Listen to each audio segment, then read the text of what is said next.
Okay, so the first thing you're gonna do when you start a new session is identify the surface to be shared, right?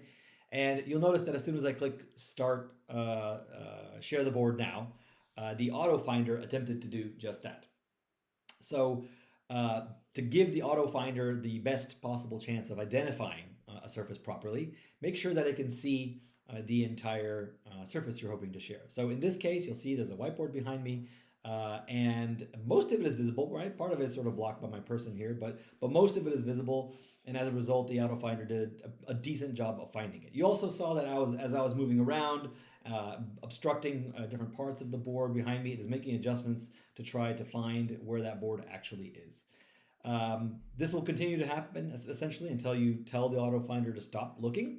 And you do so by either telling it, yes, you're happy with the selection, and off you go, or overriding it manually, right? So at any given time, if you're unhappy with the auto finder's view of where your surface is, or if you'd like to just override it, right? There's a number of reasons why. Maybe you only want to share half of the board behind you.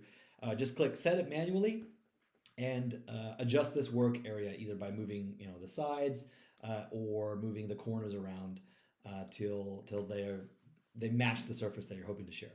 Last thing I'll mention to keep in mind when you're identifying your work area, try to keep the border of any surface that you're sharing on the outside of that work area. So you'll notice that the auto finder actually does a pretty good job of this. It sort of stays on the inside of the frame of the whiteboard behind me.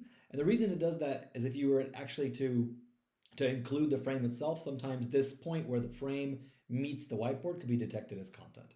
So to give your viewers the best possible experience, just make sure that that frame is on the outside of your work area. That's it. Once you're done, once you're happy with their selection, click Start Session and start sharing your board.